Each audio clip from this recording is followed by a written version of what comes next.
నమస్తే. దాదాపు 2,92,000 కోట్ల తెలంగాణ బడ్జెట్. నిన్న భట్టి విక్రమార్క ముఖ్యమంత్రి రేవంత్ రెడ్డి ఆధ్వర్యంలో ఈ బడ్జెట్ని ప్రవేశపెట్టారు. సో రకరకాల రంగాలకి, వివిధ రంగాలకి బడ్జెట్ కేటాయింపులు జరిగినాయి. కాంగ్రెస్ వాళ్ళు చాలా గొప్ప బడ్జెట్, కేసీఆర్ ఏం చేయలేదు, మేము అన్నీ చేయబోతున్నామని వాళ్ళు ప్రకటన చేస్తున్నారు. ఇది రైతు బడ్జెట్ అని వాళ్ళు చెప్పే ప్రయత్నం చేస్తున్నారు. ఇంకొక వైపున విద్యకు లేదు, వైద్యానికి లేదు, ఉపాధికి లేదు. సో ఇట్లా యూనివర్సిటీలను పూర్తిగా నిర్వీర్యం చేసే ప్రక్రియ కొనసాగుతున్నది. ఇది చాలా దుర్మార్గం, అరాచకమని చాలామంది చెప్తున్నారు. మనం కూడా అదే విషయాన్ని ముందు పెడుతున్నాం. నా ముందు ధర్మ సమాజ్ పార్టీ రాష్ట్ర అధ్యక్షులు డాక్టర్ విశారదన్ మహారాజ్ గారు ఉన్నారు. ఆయనతో మనం డిస్కస్ చేద్దాం. సో ఎందుకంటే మనం ప్రతి సందర్భంలో ఈ రైతు ప్రభుత్వం అని ప్రభుత్వాలు మాట్లాడినప్పుడు, భూముల విషయం తెర మీదకి వచ్చినప్పుడు, ఈ విద్యా వైద్యం తెర మీదకి వచ్చినప్పుడు ఈ అంశాలని ఈ బహుజన వర్గాలకు, ఎస్సీ ఎస్టీ బీసీలకు లింక్ చేస్తూ మాట్లాడే వాళ్ళలో వీళ్ళు ముందు వరుసలో ఉంటారు. కాబట్టి మనం ఈ అంశాన్ని కూడా చాలా డీటెయిల్గా డిస్కస్ చేయాల్సిన అవసరం ఉన్నది. నా ముందు డాక్టర్ విశారదన్ మహారాజ్ గారు ఉన్నారు. సార్ నమస్తే. నమస్తే. ఎట్లా ఉంది సార్ బడ్జెట్? హ్యాపీయా? పార్టీ కాబట్టి వ్యతిరేకిస్తారా లేకపోతే ఎట్లా చూస్తున్నారు? లేదు, బేసిక్ పాయింట్ ఏంటంటే ఇది 3 కోట్ల మంది బీసీ ఎస్సీ ఎస్టీ ప్రజానీకానికి ద్రోహం చేసిన బడ్జెట్ ఇది. ఇది ఎంత పెద్ద ద్రోహం అంటే ఒక చారిత్రాత్మకమైనటువంటి ద్రోహం ఇది. ఈ బడ్జెట్లో తెలంగాణకు ప్రత్యేకమైనటువంటి పరిస్థితి ఉంది భారతదేశంలోనే. తెలంగాణలో దాదాపు 92% మంది అణగారిన పేద వర్గాలు బీసీ ఎస్సీ ఎస్టీ ప్రజలు ఉన్నారు. ఇలాంటి అణగారిన పేద బీసీ ఎస్సీ ఎస్టీ ప్రజలు, వాళ్ళకి ప్రధానంగా కావాల్సింది విద్య కావాలి, వైద్యం కావాలి, ఉపాధి కావాలి. ఆ మూడింటికి సంబంధించిన ఈ బడ్జెట్లో ఏముంది అని అడుగుతున్నాం. ఓకే, ఇది ఒక పచ్చి 420 చీటింగ్, ద్రోహపూరితమైనటువంటి బడ్జెట్ ఇది. ఒక రకంగా చెప్పాలంటే మనం అందరం ఏ భ్రమంలో ఉన్నామంటే ఇక్కడ లక్షల కోట్లు, వేల కోట్లు అని మాట్లాడుతున్నారు. సార్, లక్షల కోట్లు, వేల కోట్లు పంచేది 10 మందికా 100 మందికా? 4 కోట్ల మంది ఉన్నాయి తెలంగాణలో. వేల కోట్లు అని అంటే ఎవరికి ఆ పైసలు? అంటే చిల్లర పైసలు ఇసిరేయటం. 3 కోట్ల మంది బీసీ ఎస్సీ ఎస్టీ పేద ప్రజల మీద, శవాల మీద ఇసిరేసే చిల్లర పైసలతో సమానం ఈ బడ్జెట్. ఒక చిల్లర పైసలతో ఈ బడ్జెట్, చిల్లర పైసలతో ఈ ప్రజల జీవితాల్లో ఎలాంటి మార్పు వస్తుందో మీరు చెప్పాలి. ఏ విధంగా మార్పు వస్తుంది? మీరు పెట్టిన ఇంత భయంకరమైన లైన్ ఒకటి మీరు ట్వీట్ చేశారు. అదే అడుగుదాం అనుకున్న ఫస్ట్ క్వశ్చన్. చెప్పండి. బుద్ధి లేని బడ్జెట్ ఇది, గుద్ది సంపండి కాంగ్రెస్ ప్రభుత్వాన్ని. 3 కోట్ల మంది బీసీ ఎస్సీ ఎస్టీ ప్రజల పైన చిల్లర పైసలు ఇసిరేసినట్టుగా ఉంది ఈ బడ్జెట్ కథ. ఎగ్జాక్ట్లీ. గుద్ది సంపడం అంటే? గుద్ది సంపడం అంటే ఓటు అనే ఆయుధంతో రాబోయే ఎన్నికల్లో కాంగ్రెస్ పార్టీని గుద్ది సంపుతాం. ఎందుకంటే ఇది బుద్ధి లేని బడ్జెట్. వీళ్ళకి జ్ఞానం లేదు, దూరదృష్టి లేదు, పరిపాలనా అనుభవం లేదు, ప్రజలకి మానవీయ కోణంలో చేసే జ్ఞానం లేదు. ఈ బడ్జెట్ అనేది అసలు ఎక్కడా ఇంతవరకు దేశ చరిత్రలో ఇంత దుర్మార్గమైన బడ్జెట్ నేనైతే చూడలేదు. ఎందుకు? 2-3 కారణాలు మాట్లాడుతున్నాం. 60 ఏళ్ళ నుంచి 70 ఏళ్ళ నుంచి ఉమ్మడి ఆంధ్రప్రదేశ్లో మోసపోయి అని టీఆర్ఎస్ ప్రభుత్వాన్ని గెలిపిస్తే 10 ఏళ్ళు మోసం జరిగిందని అక్కడ మాట్లాడారు. 10 ఏళ్లలో విధ్వంసం జరిగింది అని మళ్ళీ 3 కోట్ల మంది ఈ బీసీ ఎస్సీ ఎస్టీ పేద ప్రజానీకం యొక్క ఓట్లను దండుకుంటూ వీళ్ళకి అనేక మాయమాటలు చెప్పి కాంగ్రెస్ ప్రభుత్వంలోకి వచ్చింది. మరి కాంగ్రెస్ ప్రభుత్వం ఏమి హామీలు ఇచ్చి వచ్చింది? ఎంత పెద్ద హామీలు ఇచ్చి వచ్చింది ఇక్కడికి. విద్యకి కేటాయించేది ఎంత? అంత దారుణంగా అంటే ఒక తండ్రి ఉంటాడు సార్. ఇక్కడ బడ్జెట్ని మనం గ్రామీణ భాషలో చెప్పాలి ప్రజలకి. బడ్జెట్ అంటే ఏదో అర్థం కాని ఏదో ఫారెన్ పదం కాదు అది. బడ్జెట్ అనేది ఒక తండ్రి ఉన్నాడు సార్, ఇంటికి పెద్ద ఉన్నాడు తండ్రి. ఆ తండ్రి ఏం చేస్తాడు? నేను ఈ హాస్పిటల్ మీకు చూపించను, హాస్పిటల్కి ₹1 ఇయ్యను అని అంటే పోరగాళ్ళు చచ్చిపోతారు వైద్యం లేక. నేను మిమ్మల్ని చదివాను, మిమ్మల్ని స్కూల్లో చేర్పియాను, మీకు స్కూల్కి పోవడానికి పైసా ఇయ్యాను అంటే చదువు చచ్చిపోతుంది. ఇంట్లో ఏమి ఇయ్యను అని అంటే ఇంట్లో వెళ్ళదు. అంతే కదా. అట్లనే ఈ రాష్ట్రానికి ఒక తండ్రి లాంటి పాత్ర ముఖ్యమంత్రిది. ఇదంతా చేసింది ముఖ్యమంత్రే, బట్టి కాదు, ఇంకోళ్ళు కాదు. ఆ ముఖ్యమంత్రి 4 నిపుణులైన ఎవరో ఒక 4 ఐఏఎస్ ఆఫీసర్లను పెట్టుకొని ఈ మాయా బడ్జెట్ని తయారు చేసి. మాయా ఎట్లయితుంది? ఇప్పుడు రైతులకి మొత్తంగా రైతు సంక్షేమానికి, రుణమాఫీకి, భరోసాకి, బోనస్కి, కూలీల బీమాలకు, లేకపోతే కూలీలకు ఇచ్చే బంధు, ఇంకోటి నీటిపారుదల రంగము, ప్రాజెక్టులు, ఇవన్నిటికి దాదాపు ఒక 70-80 వేల కోట్లు పెట్టినాం మేము. ఇది రైతు ప్రభుత్వం అంటున్నారు కదా వాళ్ళు. రైతు ప్రభుత్వం అని అంటే ఒకటే మాట అండి, అసలు రైతులు ఎవరు అని అంటున్నా. ఇక్కడ ఉన్నటువంటి రైతులు ఒక చిన్న సన్నకారు రైతులు, ఒక 100కి 90% మంది బీసీ ఎస్సీ ఎస్టీలకు సంబంధించిన ఎకరం 2 ఎకరాలు 3 ఎకరాలు 4 ఎకరాల లోపు అతనే కాయ కష్టం చేసుకునే రైతులు ఉంటారు. ఇక్కడ రైతు అనగానే మోసం జరుగుతుంది ఇక్కడ తెలంగాణలో. ఎందుకు అంటే ఇక్కడ భూస్వాముల చేతిలోనే ఇంకా 90% భూమి అగ్రకులాల చేతిలోనే ఉంది. ఇక్కడ 90% ల్యాండ్ రెడ్డి, వెలమ, ఖమ్మం, కర్ణం, కాపు ఈ 5 కులాల చేతిలో ఉంది ప్రజెంట్ ల్యాండ్. ఆ రిమైనింగ్ 10-20% ల్యాండ్ మాత్రమే ఈ తెలంగాణలో ఉన్న 80-90% మంది బీసీ ఎస్సీ ఎస్టీలకి 20% ల్యాండ్ ఉంది. 80% ల్యాండు ఒక 10% ఉన్నటువంటి అగ్రవర్ణాల చేతిలో ఉంది. అలా అన్నప్పుడు రైతులకు కలిగే మేలన్నీ వాళ్ళకే కలిగిద్ది. అయినా రైతులకి ఏముంది సార్? ఆ రుణాలు కావచ్చు, లేకపోతే వాళ్ళకి ఇచ్చే చిన్న చిన్న బడ్జెట్, దాంతో రైతుల జీవితాల్లో అట్టడుగు వర్గాలైనటువంటి కూలినాలి చేసుకొని వాళ్ళు, లేకపోతే కౌలు రైతులు, లేకపోతే సన్న చిన్నకారు రైతులకు ఒరిగేది ఏముంది? ఇక్కడ అది కాదు కదా మనం మాట్లాడాల్సింది. తెలంగాణలో బేసికల్గా 3 పాయింట్లు కావాలి. ఇప్పుడు ఒక తండ్రి నేను హాస్పిటల్కి ఖర్చు పెట్టను అని అంటే ఖచ్చితంగా ఆ ఇంట్లో పిల్లగాళ్ళు చచ్చిపోతారు. అంతే కదా, 100% వైద్యం లేక చచ్చిపోతారు. అవును. మేమేమంటున్నామంటే ఒక నీలోఫర్ హాస్పిటల్ ఉంది, ఒక గాంధీ హాస్పిటల్ ఉంది, ఒక ఉస్మానియా ఉంది. ఇంత పెద్ద వైద్యం జరుగుతుంది ఇక్కడ తెలంగాణలో, హాస్పిటల్స్ ఉన్నాయి. ఈ హాస్పిటల్స్కి వైద్యానికి తెలంగాణ ప్రభుత్వం ఎంత ఖర్చు పెట్టింది అని అడుగుతున్నాం. మేమేం కోరుతున్నాం అంటే విద్యకి వైద్యానికి 45-50% డబ్బులు కావాలి. 40-50% పర్సంటేజ్, 40-50% బడ్జెట్ని విద్యకి వైద్యకి కేటాయిస్తే మా బతుకులన్నీ తెలంగాణలో బీసీ ఎస్సీ ఎస్టీల బతుకులన్నీ లేస్తే ఏంటి? హాస్పిటల్ చుట్టూ తిరగటం.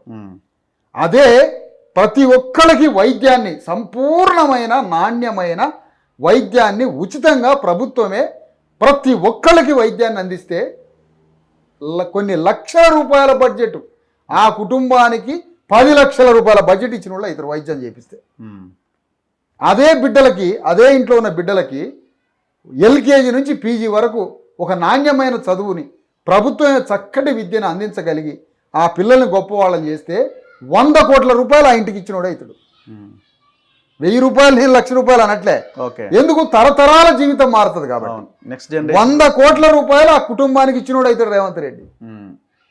ఆ హాస్పిటల్స్కి చక్కటి వైద్యాన్ని అందించగలిగితే ఆ ఇంటికి లక్షల రూపాయలు ఇచ్చినోడు అవుతాడు. ఈ రెండు ఎందుకు చేయట్లే అంటే ప్రైవేట్ హాస్పిటల్స్ హైదరాబాద్లో ఉన్నటువంటి పెద్ద పెద్ద గ్లోబల్ ఇంటర్నేషనల్ హాస్పిటల్స్ ఉన్నాయి ఇక్కడ. మొత్తం వరల్డ్లో ఎక్కడా లేదు ఇలాంటి హాస్పిటల్స్. ఫారెన్ ఇన్వెస్ట్మెంట్స్ వచ్చేసినాయి. గ్లోబల్ హాస్పిటల్స్ ఉన్నాయి.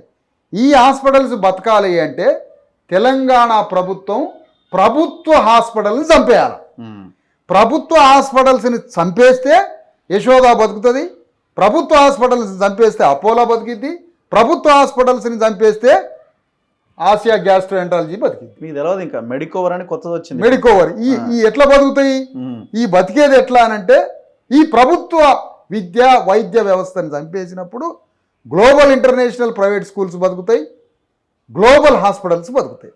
కాబట్టి ఇక్కడ జరిగింది ఏంటి అని అంటే విద్యని వైద్యాన్ని రెండింటినీ ఈ బడ్జెట్ తెలంగాణ విద్యారంగాన్ని, తెలంగాణ వైద్య రంగాన్ని రేవంత్ రెడ్డి 6 అడుగుల కత్తితో చంపేసిండు పొడిసి. 6 అడుగుల కత్తి తీసుకొని తెలంగాణ వైద్య రంగాన్ని, విద్యారంగాన్ని గుండెల్లో కత్తి పెట్టి చంపేసిండు 2 రంగాలని. దీనివల్ల 3 కోట్ల మంది బీసీ ఎస్సీ ఎస్టీ పేద వర్గాలు చచ్చిపోవాలి. ఈ పని చేసిండు. మేము ప్రధానంగా అడుగుతున్నది, చేతికి పని ఉందా? మా నిరుద్యోగులేమో అమాయకులు, ప్రతి ప్రభుత్వం ఎమ్మడబట్టం, వాడు 4 రోజులు వాడు ఎమ్మడి తిరగటం, ఓట్లు వేపించటం, మళ్ళీ మోసం చేసిండని తిరగటం. మళ్ళీ ఇంకోటి ప్రభుత్వాన్ని ఇప్పుడు టీఆర్ఎస్ కేసీఆర్ ఉద్యోగాలు ఇస్తాడని మొత్తం తెలంగాణ యువత మొత్తం నిరుద్యోగులు అంటే ఎవరు సార్? తెలంగాణ 90-80% మన బీసీ ఎస్సీ ఎస్టీ ప్రజలు ఉంటారు. కేసీఆర్ తోటి ఉద్యోగాలు వస్తాయని అటు 10 ఏళ్ళు తిరిగినారు. ఆడ ఉద్యోగాలు రాయేసరికి రేవంత్ రెడ్డి ఎమ్మడబడ్డారు. రేవంత్ రెడ్డి 6 నెలలు కాగానే మోసం చేసిండు అన్నారు. ఇప్పుడు వీళ్ళంతా బీజేపీ ఎమ్మడబడాలి రేపు.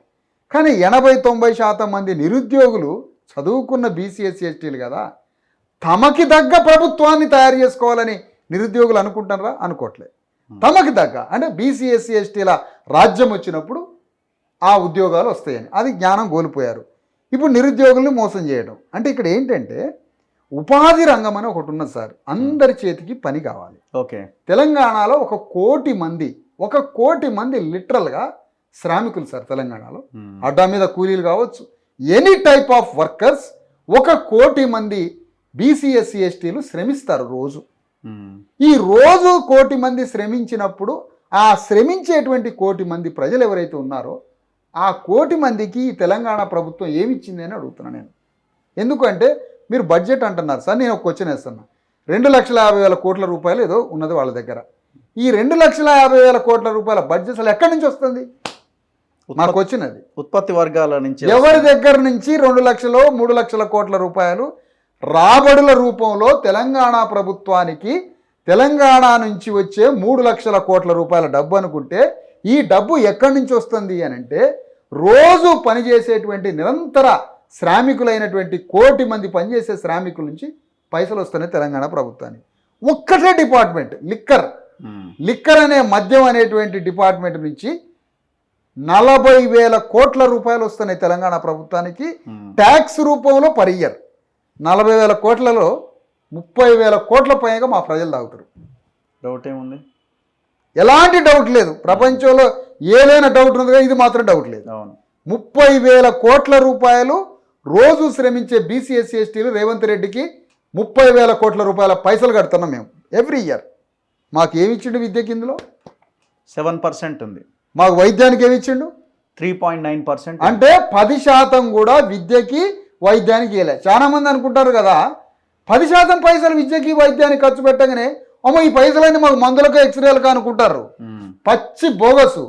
ఆడ ఎంప్లాయీస్ ఉంటారు, జీతాలు ఇవ్వాలా. అవును. హాస్పిటల్ మెయింటెనెన్స్ కి జీతాలు ఇవ్వాలా. అవును. స్కూల్ టీచర్లకి జీతాలు ఇవ్వాలి. కొత్త రిక్రూట్మెంట్ అంటే వాళ్ళకి ఇవ్వాలి. అంటే ఈ పైసలన్నీ వాళ్ళకి ఇచ్చినప్పుడు పిల్లగాడు చదువుకోవడానికి పుస్తకాలకో పిల్లగాడి యూనిఫామ్కో స్టూడెంట్కి సంబంధించిన ఆ నిపుణతకో కాదా పైసలు?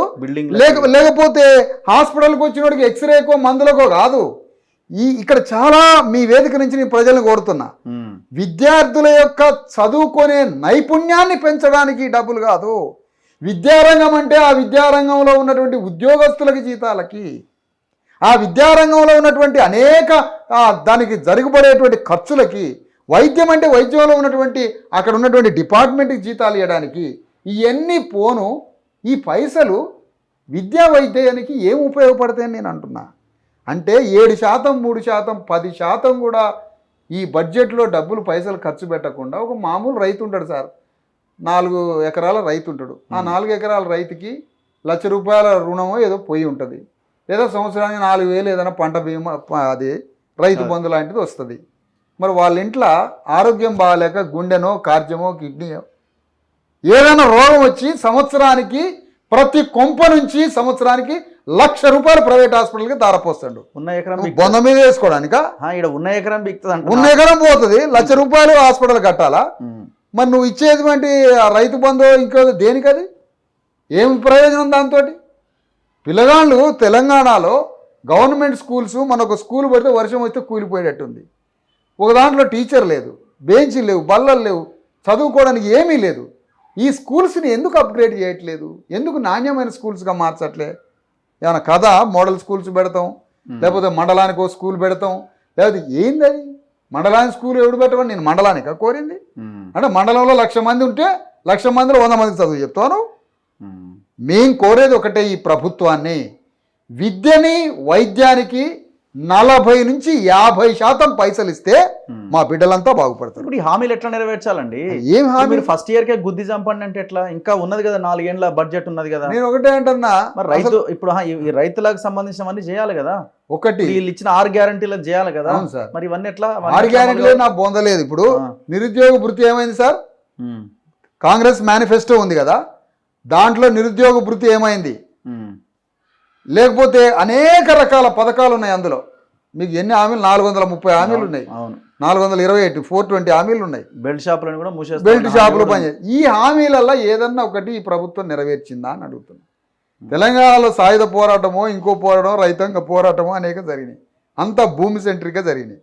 నేను అడుగుతున్న రేవంత్ రెడ్డి గవర్నమెంట్ని, నీది ఇందిరమ్మ రాజ్యం అన్నావు కదా, భూమిని ఎందుకు పంచలే? భూమిని పంచే స్కీమ్ ఉందా ఇందులో?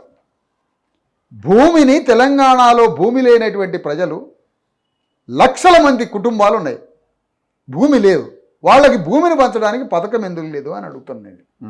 అంటే కనీసం భూమిని 1 ఎకరం భూమిని పంచడానికి ఈ బడ్జెట్లో ఏదైనా స్కీమ్ ఉన్నదా? భూమి లేదు. అందరం పని చేసుకోవడానికి ఇక్కడ డిమాండ్ ఎంత ఉందో తెలుసా సార్? 50 లక్షల మంది నిరుద్యోగులు ఉన్నారు తెలంగాణలో. 50 లక్షల మంది, 50 లక్షల మంది నిరుద్యోగులకి ఈయన జాబ్ క్యాలెండర్ ఏమి ఇస్తాడట? జాబ్ క్యాలెండర్ ఏది చెప్పండి? జాబ్ క్యాలెండర్ ఏమనిస్తాడు 50 లక్షల మందికి? 50 లక్షల మంది నిరుద్యోగులకి జాబ్ క్యాలెండర్ కాదు ఇవ్వాల్సింది. మా అమాయకులేమో 1,00,000 ఉద్యోగాలు 10,000 టీచర్లు అడుగుతారు. కానీ నేనేమని అడుగుతున్నానంటే ఈ ప్రభుత్వం ఏం చేస్తుందంటే ఇది వయ్యారంగా సింగారించుకుంటుంది ఈ ప్రభుత్వం. దేనికి? హైదరాబాద్ నగరానికి పచ్చటి చీర కట్టాలి, మంచి చీర. ఎందుకు? అంబానీ అదానీలు వచ్చి ప్రేమలేఖ రాయాలి హైదరాబాద్కి. ఇప్పుడు హైదరాబాద్కి ప్రేమలేఖ రాయాలి కదా. ఇప్పుడు 10,000 కోట్లు హైదరాబాద్కి. అదే మూసీ నది మీద నట మొన్న పేపర్లో చూసిన 1,50,000 కోట్లు మూసీ నది మీద పెడతారట. అంటే మూసీ నది అనే ఒక 55 కిలోమీటర్ల మూసీ నది మీద దాన్ని అలంకరించి సింగారిస్తే ఏం జరుగుతుందంటే ప్రపంచంలో ఉన్న కుబేరులంతా వాడు వచ్చి పెట్టుబడి పెట్టి లాభం తీసుకొని పోవాలి. ఒక వ్యాపారస్తుడు, ఒక మల్టీనేషనల్ కంపెనీ ఎందుకు పెట్టుబడి పెడుతుంది? పబ్లిక్ రంగానికి ఏమో మానవీయ దృక్పథం ఉంటుంది, జాతీయ ఉత్పత్తి పెరగాలి, దేశం బాగుపడాలని పబ్లిక్ రంగానికి ఉంటుంది. ప్రైవేట్ వాడికి ఏముంటుంది? తన స్వలాభం తప్ప మానవీయ కోణం ఉంటుందా పెట్టుబడిదారుడికి? ఉండదు కదా.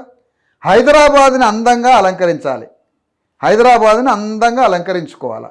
అంటే రేవంత్ రెడ్డి సింగారించుకొని అలంకరించుకొని ఉంటే ఆదాని అంబానీలు వచ్చి రేవంత్ రెడ్డిని పెళ్లి చేసుకోవాలి. ఇది కార్యక్రమం. ఇదే ఎందుకు రేవంత్ రెడ్డిని ఇక్కడ ఉన్నటువంటి రాష్ట్ర ప్రభుత్వంతో ఒప్పందాలు, అదే సంబంధాలు పెంచుకుంటే మళ్ళీ ఏ ఆదాని అంబానీలు ఉన్నారో, ఏ పెట్టుబడిదారులు ఉన్నారో వాళ్ళంతా వచ్చి తెలంగాణలో ఉన్నటువంటి సహజ ప్రకృతి వనరులని మొత్తం దోచుకొని పోవడానికి తెలంగాణలో పెట్టుబడుల కోసం ఇక్కడ ఈ దుర్మార్గాన్ని కొడిగట్టారు సార్. ఇది కార్యక్రమం. అంటే తెలంగాణలో ఒక విప్లవం రావాలి అంటే, తెలంగాణ ప్రజల జీవితాల్లో మౌలికమైన మార్పు రావాలంటే తెలంగాణలో ప్రాధాన్యాలు ఏముండాలి? అసలు గవర్నమెంట్కి ఆర్డర్ ఆఫ్ ప్రియారిటీస్ ఏముండాలి? గవర్నమెంట్కి ఉన్నటువంటి దృక్పథం ఏంటి? అసలు గవర్నమెంట్కి ఎప్పుడైనా సృజనాత్మకత ఉండాలి, గవర్నమెంట్కి ఎప్పుడైనా ధైర్యం ఉండాలి, గవర్నమెంట్కి ఎప్పుడైనా మానవీయ కోణం ఉండాలి, గవర్నమెంట్కి ఎప్పుడైనా తాత్విక దృక్పథం ఉండాలి, గవర్నమెంట్కి దూరదృష్టి, క్రియేటివిటీ ఇవన్నీ ఉండాలి. ఈ ఎవరికి ఉంటాయి? అంటే రాజకీయాలట తయారైపోయినాయి కదా సార్. ఎవరికి ఉంటాయి? విప్లవాన్ని తేవాలనుకునేవాడికి ఉంటాయి. అంటే రేవంత్ రెడ్డి ఏమైనా విప్లవం తెచ్చేటోడా? కాదు కదా. తన దుకాణం నడవాలా, ఉన్న 4 రోజులు తన షాపు నడవాలా. తన షాపు నడవడానికి ఇప్పుడు ఆయన ఏం చేస్తున్నాడు? తెలంగాణలో ఫస్ట్ ఇమీడియట్ కావాల్సింది 3 కోట్ల మంది ప్రజలు ఉన్నారు. వీళ్ళలో నుంచి పేదరికం పంపించాలి, పేదరికాన్ని ఎలగొట్టాలి. అంటే ఈ 3 కోట్ల మందిలో కనీసం ఒక 50 లక్షల మందికి ఉపాధి చూపించాలి, పని చూపించాలి. ఐటీఐకి 4 ఐటీఐలు బాగు చేస్తే వీళ్ళ బతుకు బాగుపడిద్దా? వీళ్ళ ఉపాధి రంగానికి, స్కిల్ డెవలప్మెంట్ కానీ ఉపాధి రంగానికి ఈ ప్రభుత్వం ఏం కేటాయించింది అని అడుగుతున్నాను నేను. 4 ఐటీఐలు బాగు చేసినంత మాత్రాన స్కిల్ డెవలప్మెంట్ కాదు కదా. అసలు ఐటీఐలు ఎక్కడి నుంచి వచ్చినాయి? ఆఫ్రికాలో ఇంగ్లీష్ వర్డ్ ద్వారా ఐటీఐలు అక్కడ తయారైనాయి ఫస్ట్. ఆఫ్రికాలో అంత యువకులంతా వాళ్ళకు కొద్దిగా పని కల్పించడానికి ఐటీఐలు పెట్టారు ఆఫ్రికాలో. అది తీసుకొచ్చి నెహ్రూ ప్రభుత్వం భారతదేశంలో ఐటీఐలు అని ఒకటి తీసుకొచ్చింది. ఐటీఐలు బాగు చేస్తావు, మీరేమో ఐటీలో ఉండాలి, మేము ఐటీఐలో ఉండాలి, మీరు ఐఏఎస్లో ఉండాలి, మేము ఐటీలో ఉండాలి, ఐటీఐలో. అందుకే నేనేం కోరుతున్నానంటే సార్, ఇక్కడ తెలంగాణలో ఇమీడియట్గా జరగాల్సింది ఉపాధి కార్యక్రమం జరగాలి.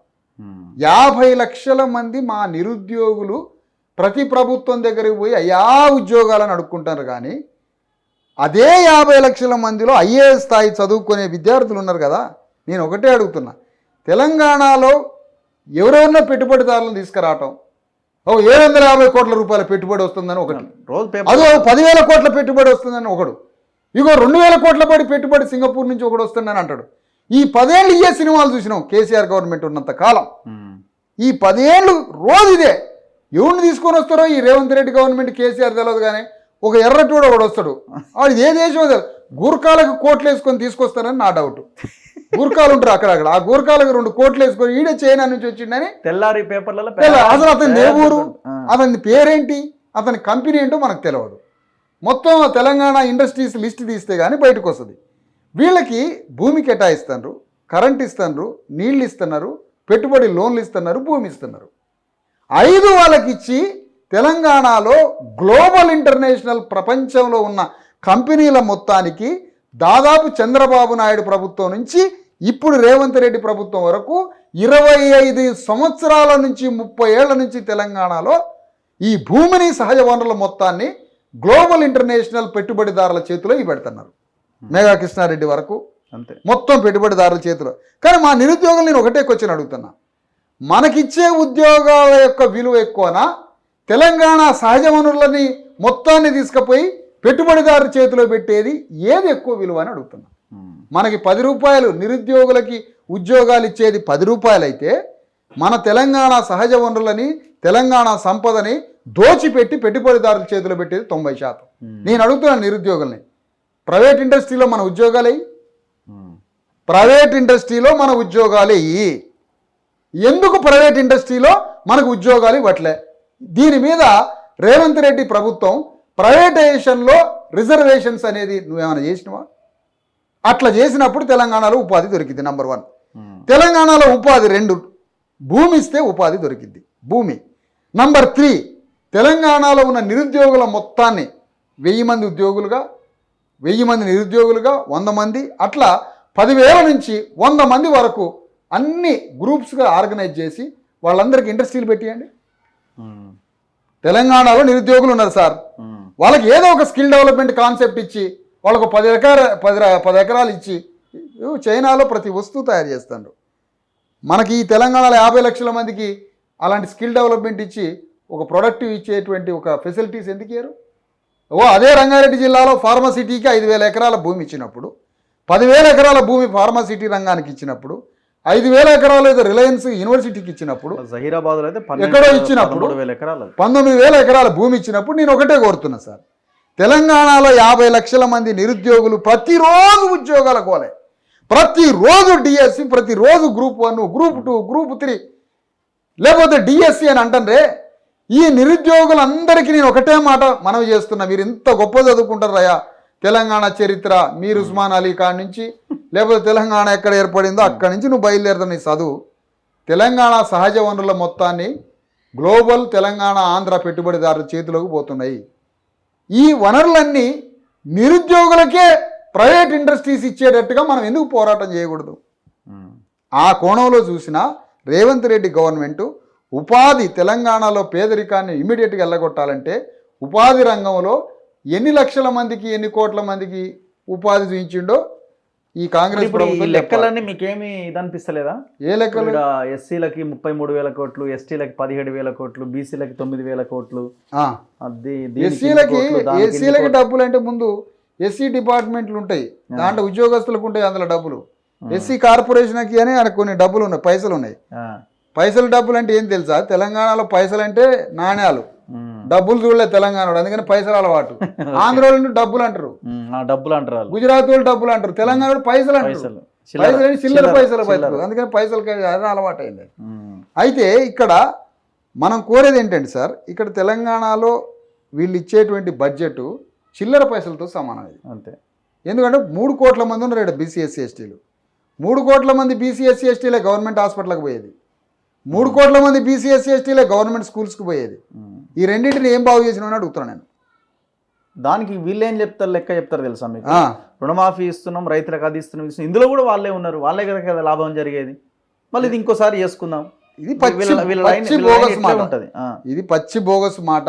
నేను ఈ విషయంలో ఏమంటానంటే, ఇది ఈ బడ్జెట్ అనేది కేవలం అగ్రకులాల రాజకీయ, అగ్రకుల పారిశ్రామికవేత్తలు, అగ్రకుల భూస్వాములు, అగ్రకుల ఆధిపత్య వర్గాల బ్రతుకు తెరువు బడ్జెట్ ఇది. బీసీ ఎస్సీ ఎస్టీలు అనేటువంటి వాళ్ళు పేదలుగా బతుకుతున్న మా మీద చిల్లర పైసలు ఇసిరేసినటువంటి బడ్జెట్ ఇది. నా పాయింట్ ఒకటే ఏంటంటే, మేము కూడా ఈ 40% బడ్జెట్ కేటాయించాలి ఎడ్యుకేషన్కి, హెల్త్ కానీ చాలా గట్టిగానే మాట్లాడుతూ వచ్చినాం. సో చాలా మందితో ఇంటర్వ్యూలు చేసినాం, అందరూ చెప్పిర్రు మీరు గవర్నమెంట్ ముందు ఇప్పుడు ఈ ఆకునూరు మురళి గారు వీళ్ళంతా ఒక పుస్తకాలే ఏకంగా ప్రచురించారు వాళ్ళు. ఇవన్నీ ఆనాటి కాంగ్రెస్ వద్దకు పోయినాయి. లేదు మేము చేస్తాం అది అని అన్నారు. అయినా కూడా వీళ్ళు ఇంకా దారుణంగా అసలు ఈ హెల్త్కి పెట్టిన 3.9% అనేది పోయినసారి పెట్టిన బడ్జెట్ కంటే కూడా తక్కువ తక్కువ. 10 కోట్లు అదే 20 కోట్లు ఇప్పుడు ఇంకా మనం తక్కువ. మనం అడగాల్సింది అదే సార్. ఎడ్యుకేషన్కి ఏదో పెంచినాం అంటున్నారు కానీ అది పెంచడమే కాదు, అది 1% 1.5% ఏమో పెంచారు. అంటే వీళ్ళకి తెలిసిన తర్వాత బయట నుంచి డిమాండ్స్ ఉన్నాయన్న తర్వాత కూడా వాళ్ళు ఒక లైన్ గీసుకొని అక్కడికే ఆగిపోవడం అన్నది అసలు దీని వెనకాల ఉన్నది కథ ఏంది అసలు? అంటే ఏం కథ లేదే సార్. ఇప్పుడు జనాలుగా వినరనా లేకపోతే పట్టించుకోరనా? ఇప్పుడు తెలంగాణలో కొంతమంది మేధావులు, తెలంగాణలో మేధావులు ప్రొఫెసర్లు కొంతమంది తిరిగిరు మన రేవంత్ రెడ్డి ఏమంటే ఏంటంటే రేవంత్ రెడ్డి గడ్డంలో మార్క్స్ని యాంగిల్స్ని స్టాలిన్ని చూసుకోవడం. అంటే ఇది ఇక్కడ ఏం నుంచి ఏదో సోషలిజం విప్లవం వస్తుందని అంటే ఈ మేధావులు అంతా పోయారు. ఇప్పుడు ఈ మేధావులను అడుగుతున్నా, తెలంగాణ మేధావులని, అయా మేధావులారా, విద్యకి వైద్యానికి కలిపి 9% బడ్జెట్ లేదు, ఎవడైనా 3% 7% కేటాయిస్తారా? సిగ్గు శరం లేని ప్రభుత్వం ఇది. రేవంత్ రెడ్డి ప్రభుత్వం మర్యాద గౌరవం మానవత్వం లేని సిగ్గు శరం బుద్ధి లేని ప్రభుత్వం ఇది. నడి రోడ్డు మీద రేవంత్ రెడ్డిని గల్లాబట్టి అడగాల్సినటువంటి బడ్జెట్ ఇది. ఇది చీటింగ్ బడ్జెట్, ఈ ప్రజల జీవితాలని సర్వనాశనం చేసే బడ్జెట్. నేను అడుగుతున్నా సార్, ఇక్కడ గవర్నమెంట్ హాస్పిటల్కి పైసలు పంపలే ఈ బడ్జెట్లో. గవర్నమెంట్ హాస్పిటల్స్కి ఇక్కడ నుంచి తెలంగాణ ప్రభుత్వం నుంచి 40% అంటే కనీసం ఒక 30%, 25 నుంచి 30% తెలంగాణ విద్యా వైద్య రంగానికి 30% పైసలు కేటాయించినట్లయితే తెలంగాణలో కోట్ల మంది మరి వైద్యంలో బాగుపడి బతికేవాళ్ళు. అది జరగలేదు, స్కూల్స్కి కేటాయించలేదు. దీనివల్ల ఈ తెలంగాణలో 3 కోట్ల మంది ఉన్నటువంటి బీసీ ఎస్టీ సమాజం చాలా నష్టపోతుంది. ఇంత నష్టం, అసలు ఇంత పెద్ద బడ్జెట్ తెలంగాణలో, ఒక పెద్ద బడ్జెట్ ఉన్నటువంటి రాష్ట్రంలో ఇంత పైసలు ఉన్నాయి. దీని వెనకాల ఏమి కుట్ర అన్నది నా పాయింట్. అంటే వీళ్ళు ఇదంతా లైట్, వీళ్ళు మాట్లాడుతూనే ఉంటారు, మన పని మనం చేసుకోవాలి అని.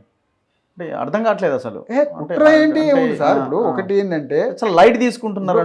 లైట్ తీసుకుంటారు. ఎందుకు తీసుకుంటారంటే 2 కారణాలు. ఒకటి, ముందు ఈ ప్రజల్లో చైతన్యం విప్లవం రాదు అని, అంతే. మమ్మల్ని ఉంచినంతకాలం ఉంచుతారు, రేపు ఎన్నికలు వచ్చినప్పుడు ఓట్లు కొనుక్కుంటారు. ఇప్పుడు 1000 కోట్ల రూపాయలు ఈయన పెద్ద మనిషి ఈ రేవంత్ రెడ్డి అంటాడు కదా, అక్కడ కేంద్ర ప్రభుత్వం అక్కడ కేటాయించలేదా, బీహార్కి ఆంధ్రాకి కేటాయించలేదా, లేదా ఇంకో రాష్ట్రానికి కేటాయించలేదా, అసలు బీజేపీ ప్రభుత్వాన్ని కేంద్రం మీద అంటాడు. నువ్వు 5000 కోట్ల రూపాయలు నీ కొడంగల్ నియోజకవర్గానికి ఎట్లా ఎత్తుకపోయినావు? నువ్వు కొడంగల్ నియోజకవర్గానికి 5000 కోట్ల రూపాయలు నువ్వు ఎత్తుకపోయావు. కేసీఆర్ గజ్వేల్ నియోజకవర్గానికి ఆయనకు 5000 కోట్ల రూపాయలు ఎత్తుకపోతాడు. మరి మిగతా ప్రాంతాల యొక్క పరిస్థితి ఏంటి? అంటే బీజేపీ 100% తప్పు చేస్తున్నది. అది 100% దానికి విప్లవం లేదు, దానికి ఒక మార్పు లేదు, ఏమీ లేదు. అది దేశాన్ని సర్వనాశనం చేయడానికి ఆ బీజేపీ ప్రభుత్వం అక్కడ ఉన్నది. ఇక్కడ 5000 కోట్ల రూపాయలు కొడంగల్కి వేసుకపోతారట. అదే 5000 కోట్ల రూపాయలు నీలోఫర్ హాస్పిటల్కి పెట్టు, అదే 5000 కోట్ల రూపాయలు గాంధీ హాస్పిటల్కి పెట్టు. అంటే ఒక రకంగా చెప్పాలంటే ఇది వైట్ కాలర్ నేరాలు సార్.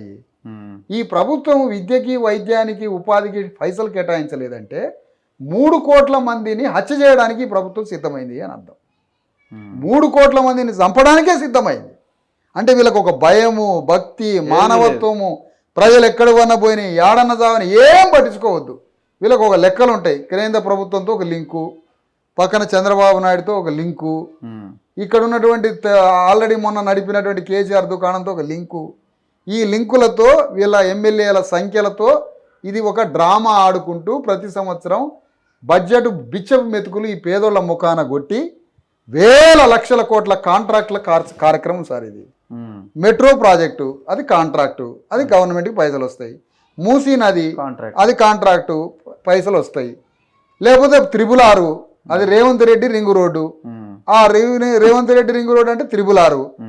మరి ఆ రేవంత్ రెడ్డి రింగు రోడ్డు, ఆ 666 చుట్టుపక్కల పెట్టుబడులు, అవి పైసలు వస్తాయి. ఈ మొత్తం పైసలతో ఏం చేస్తారు? రేపు ఓట్లు కొనుగోలు చేస్తారు. ఈ ఓట్లు కొనుగోలు చేయడంలో మొత్తం మేనేజ్ అయిపోతుంది. నిరుద్యోగుల కాడి నుంచి కార్మికులు, కర్షకులు, కూలీలు అందరి ఓట్లను కొనుక్కుంటారు. వీళ్ళకి ఏం భయం ఉంది సార్? ఇక అందుకనే ఈ కాంగ్రెస్ ప్రభుత్వం యొక్క మోసాలని, ఇంత దుర్మార్గం ఇది పంచాయతీ. నేను ఒకసారి అనుకుంటున్నాను సార్, మీలాంటి వాళ్ళు సహకరిస్తే తప్పకుండా అసలు 2.5 లక్షల కోట్ల రూపాయలు బడ్జెట్ అయ్యా నీ చేతులు ఉందని ఊర్లో గ్రామంలో ఒక చెట్టు కింద ఊళ్ళో సావిటి ఉంటుంది కదా, పంచాయతీ చేసుకునేది రచ్చబండ రచ్చబండ లాంటిది.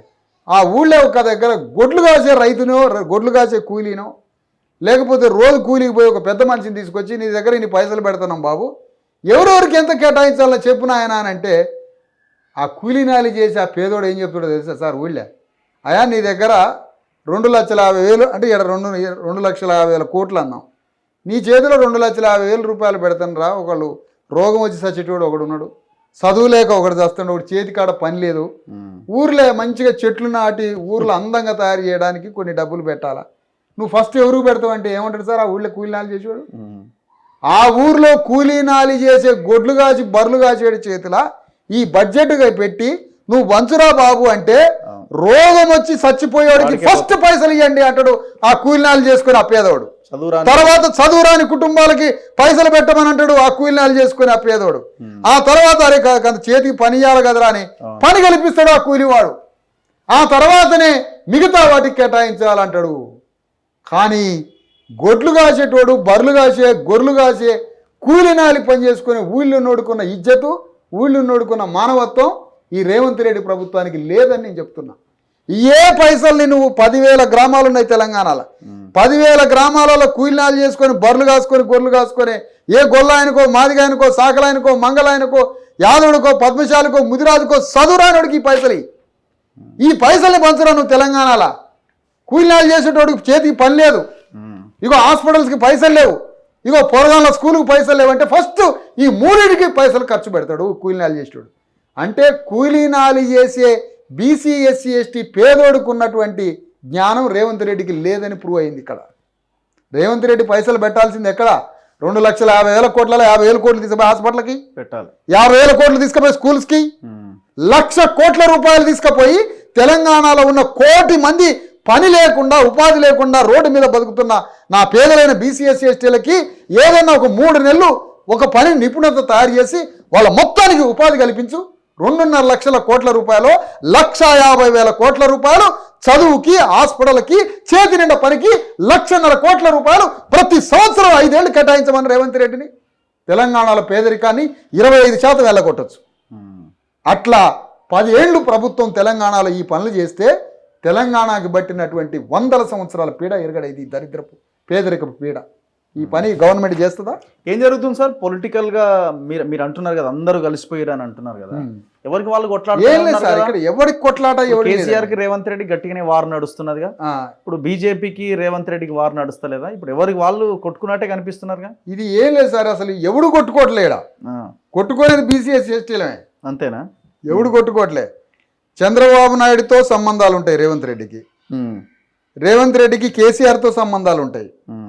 కేసీఆర్తో సంబంధాలు లేకపోతే ఈ పాటికి కేసీఆర్ జైల్లో ఉండాలి, ఈ పాటికి కేసీఆర్ జైల్లో ఉండాలి. ఫోన్ ట్యాపింగ్ లేదు, ఏ ట్యాపింగ్ లేదు.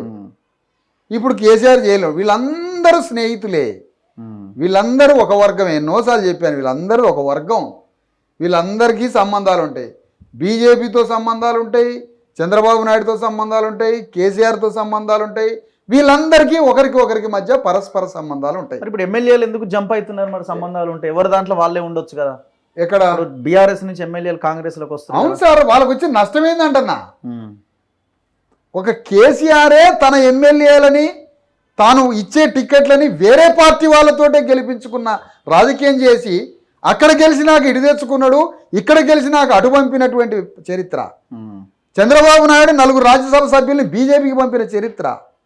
ఇది ఆట కాదు సార్, ఇదేమన్నా పెద్ద విచిత్రం. ఎమ్మెల్యేల్లో కూడా కొంతమంది కేసీఆర్ ఫ్యామిలీలో ఉన్న బినామీలే 100%. అది కూడా ఎట్లా అనేది ఆశ్చర్యం. అది జరుగుతుంది. ఏం లేదు, రేవంత్ రెడ్డి దగ్గర ఉన్నటువంటి దుకాణాలు ఈయన మనుషులు ఉంటారు, ఈయన దుకాణంలో ఆయన మనుషులు ఉంటారు.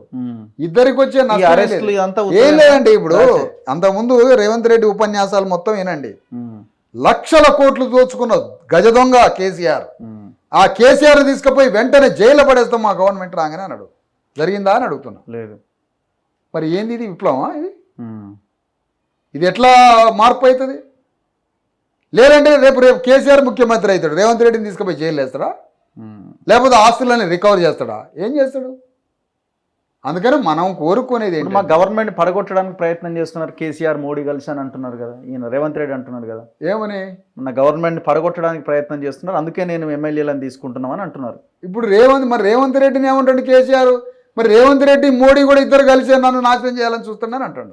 ఏది నిజం దీంట్లో? ఇది అంతా ఏమిటి అంటే, నేనేమంటానండి సార్, ఇద్దరు కలిసి చెస్ ఆడుతుంటారు సార్. చెస్, అవును, చదరంగం ఆడేటప్పుడు అక్కడ ఆటలోనే కదా గెలుపోటములు కానీ, వీళ్ళిద్దరు శత్రువులు ఆడుకునే వాళ్ళు లేదు. చదరంగం ఆడే వాళ్ళు ఏమన్నా కత్తులు పొట్లు పెట్టుకుని చంపుకుంటారా? చెస్ ఆడేటోళ్ళు లేదు. అక్కడ ఆడే ఆటలోనే శత్రువులు మిత్రులు ఉంటారు.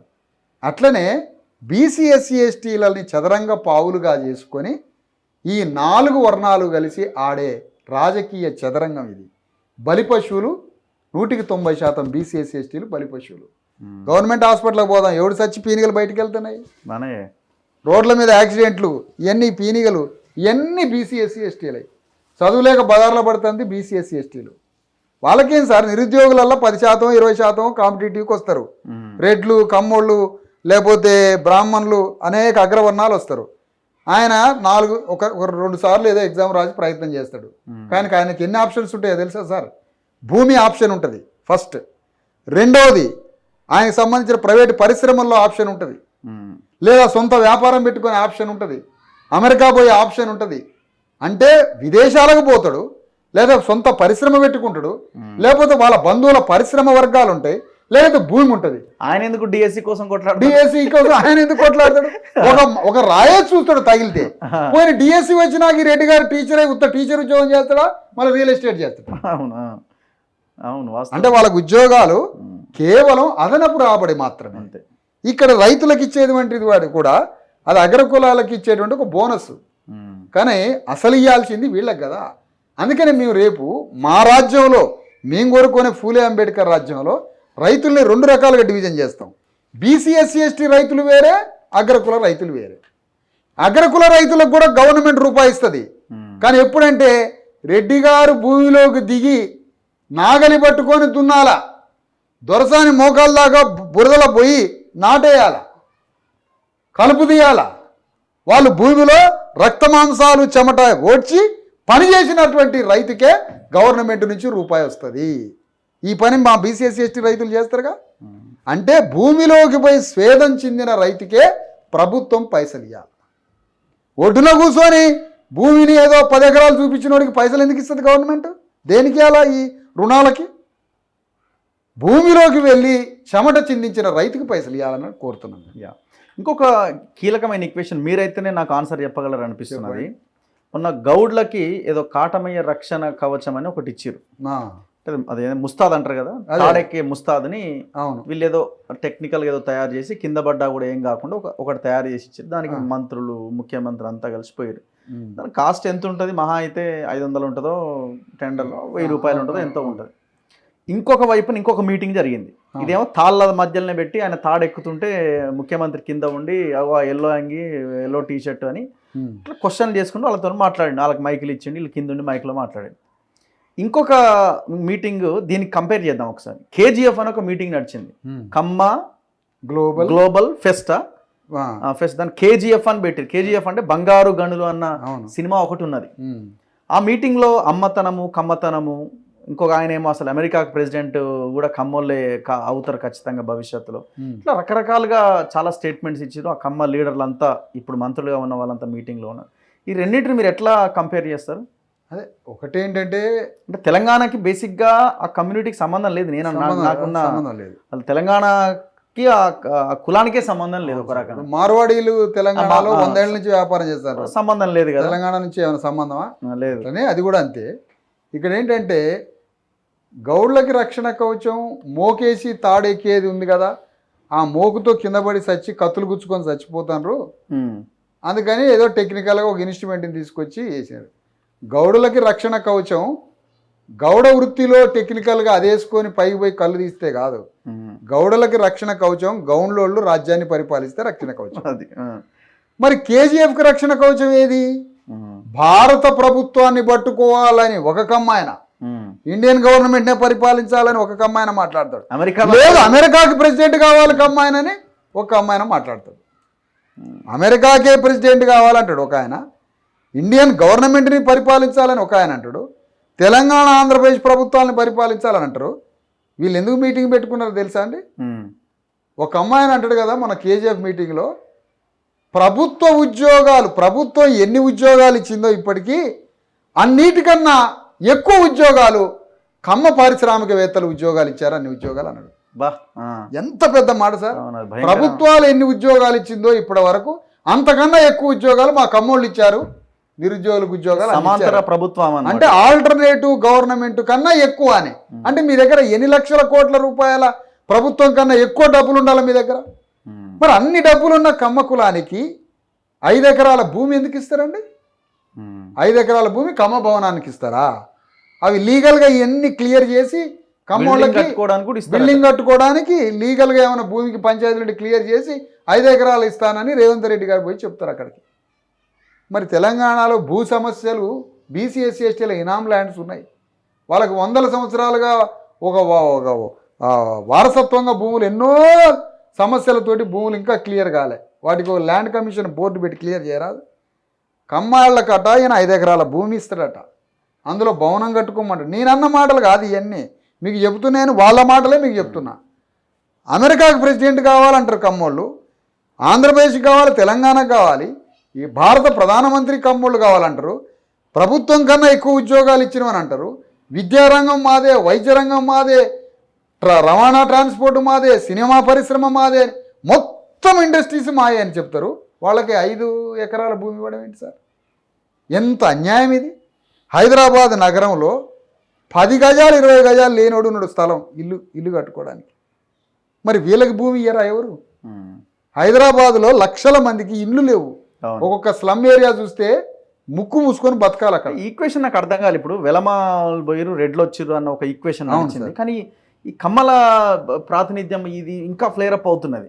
అవుతుంది, ఈక్వేషన్ అర్థం కాదు. ఎందుకు ఏం లేదు సార్, చంద్రబాబు గెలిచిన తర్వాత ఇంకా ఇక్కడ ఏంటంటే రెడ్డిస్ ఎంతో మంది 50 సంవత్సరాలు ఆంధ్రప్రదేశ్ని పరిపాలించారు. అంతకుముందు ఒక 60 ఏళ్ళ దాకా రెడ్డి పరిపాలించారు. రెడ్లలో అపర మేధావి రెడ్డి, టాప్ ఇంటలెక్చువల్ రాజశేఖర్ రెడ్డి వచ్చిండు. రాజశేఖర్ రెడ్డి వచ్చి కమ్మవారికి నాన్ పొలిటికల్ రూట్స్, అది పత్రికలు కావచ్చు, వ్యాపారం కావచ్చు, సినిమా కావచ్చు, వ్యవసాయం కావచ్చు, ఏ రూట్స్ నుంచి కమ్మోళ్ళకి వనరులు వస్తాయో వాటి మీద దెబ్బ కొడితే కమ్మోళ్ళకి రాజ్యం ఆగిపోతుంది అనే ఒక తెలివైన ఆలోచన చేసిండు రాజశేఖర్ రెడ్డి. ఆ దిశగా కొంత పావులు కదిపి కమ్మోళ్ళని దెబ్బ కొట్టిండు. దాన్ని మరింతగా జగన్మోహన్ రెడ్డి వచ్చి పెంచిండు. అప్పుడు కమ్మోళ్ళంతా కూర్చొని మాట్లాడుకున్నారు, ఇంటర్నేషనల్ కమ్మోళ్ళు. ఇక మనల్ని డ్యామేజ్ చేస్తున్నారు ఈ రెడ్లు, ఇట్లనే డ్యామేజ్ చేస్తే కమ్మ జాతికే ప్రమాదం ఏర్పడుతుంది. మనం ఒకప్పుడు రాజులం, అమరావతి పరిపాలించినాం, మనం చల్లపల్లి ఏరియాని పరిపాలించినాం, మనం ముత్యాల రాజావారు ఇక్కడ జగ్గైపేట దగ్గర పరిపాలించి మనం రాజులం ఒకప్పుడు. మళ్ళీ మనం రాజ్యానికి రావాల్సిందే. మన కమ్మ వాళ్ళే అమెరికాలో కుల వ్యవస్థ భయంకరంగా ఉంది.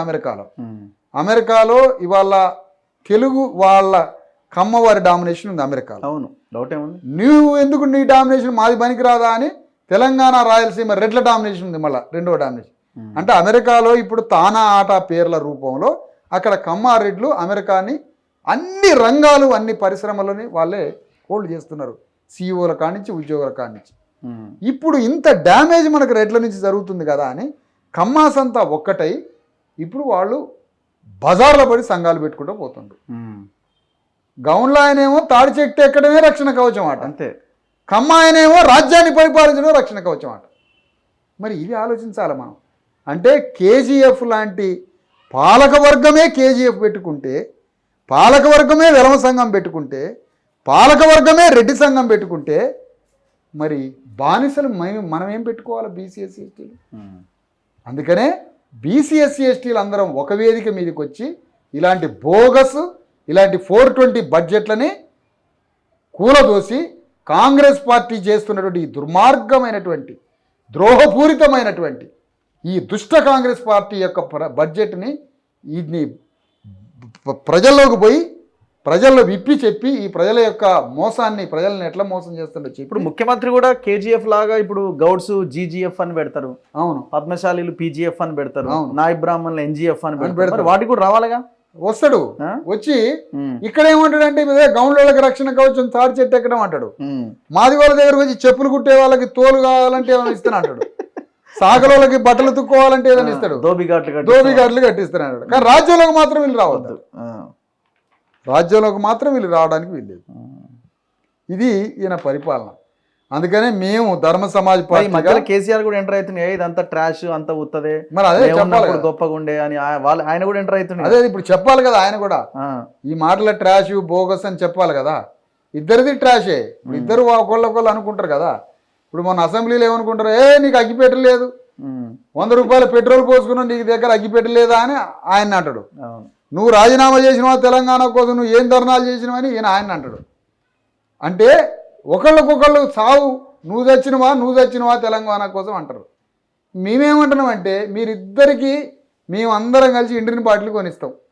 టీఆర్ఎస్ పార్టీ అగ్రవర్ణాలకి, కాంగ్రెస్ పార్టీ అగ్రవర్ణాలకి, ఈ పరిపాలన ఇద్దరం మీ ఇద్దరికి మేము ఇండియన్ పార్టీలు కొనిస్తాం. మంచి నడి సెంటర్లో ఆ ఇండియన్ దాగి మీరు రాజకీయాల నుంచి స్వస్తి పలకండి అని మేము చెప్తున్నాం.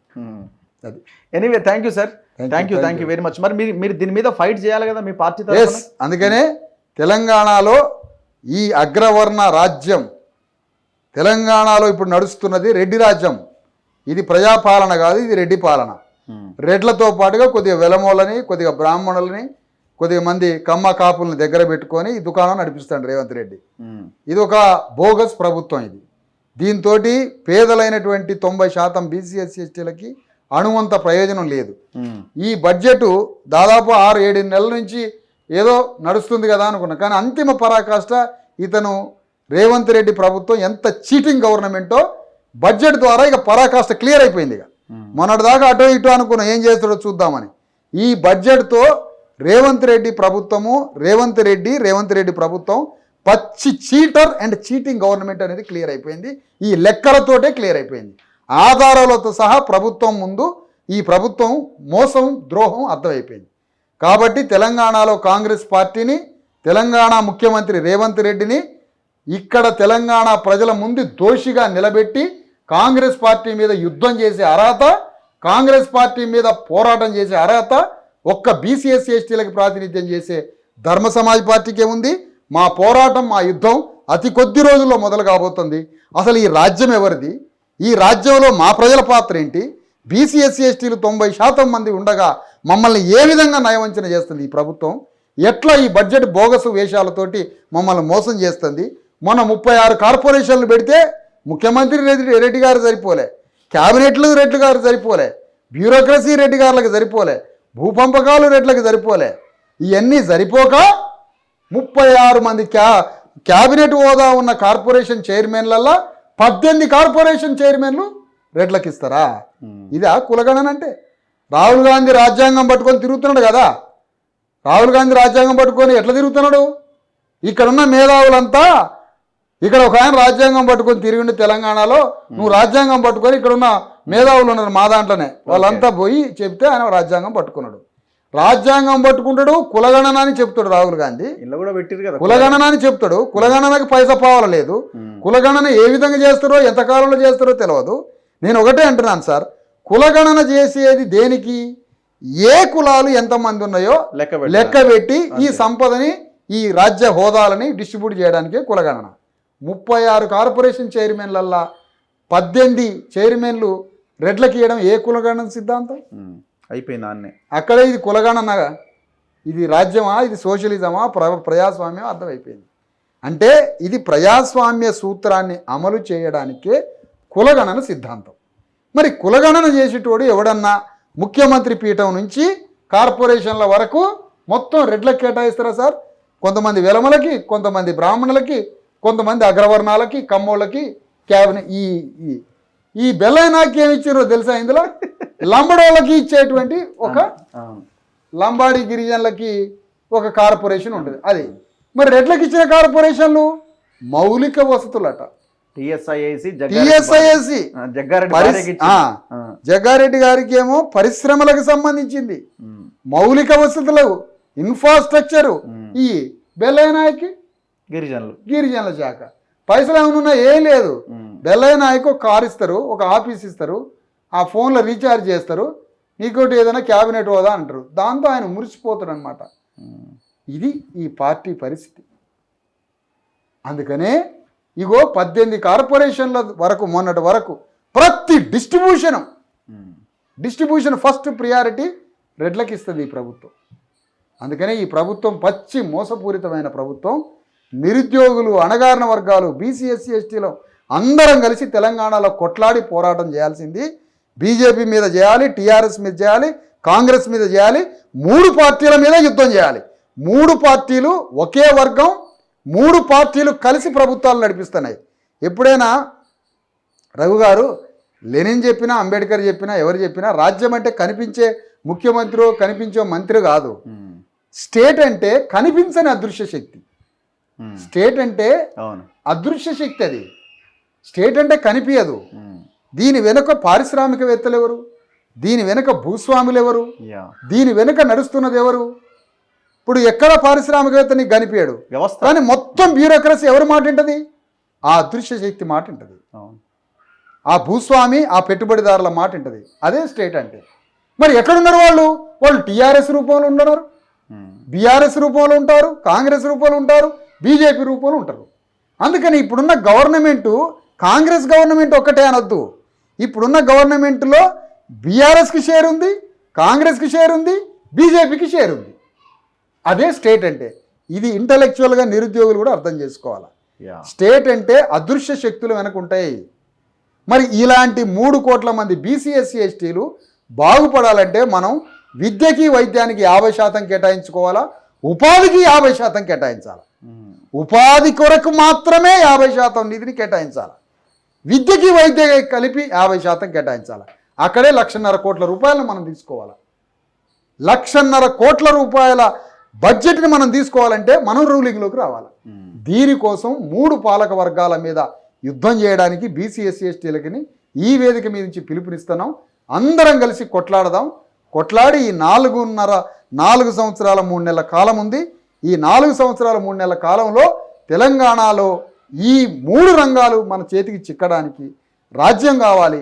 ప్లస్ ఈ 3ంటికి ఈ 4 సంవత్సరాలు ఇంకా 4 బడ్జెట్లు పెడతారు వీళ్ళు. ఇంకా ఈ 4 బడ్జెట్లలో విద్యా వైద్యానికి 50%, ఉపాధికి 50%, అట్లా ఇంత బడ్జెట్ని మనం కేటాయించుకునేటట్టుగా మనం పోరాటం చేయాలి అనేది ఈ సందర్భంగా మీకు తెలియజేస్తుంది. Right sir, thank you very much. ఇది తెలంగాణ రాష్ట్ర బడ్జెట్ పైన డాక్టర్ విశారదన్ మహారాజ్ గారి విశ్లేషణ. చూద్దాం రాబోయే బడ్జెట్లో అయినా ఏమైనా కదలిక ఉంటుందేమో. సైలెంట్గా ఉంటే మాత్రం ఎలాంటి కదలిక ఉండదు. పోరాటం చేస్తే ఎంతో కొంత సాధించుకోవడానికి అవకాశం ఉంటుంది. చూద్దాం. అందరం కలిసికట్టుగా పోరాటం చేయాల్సిన అవసరం కనబడుతున్నది. చూస్తూనే ఉండండి మన తొలి వెలుగు.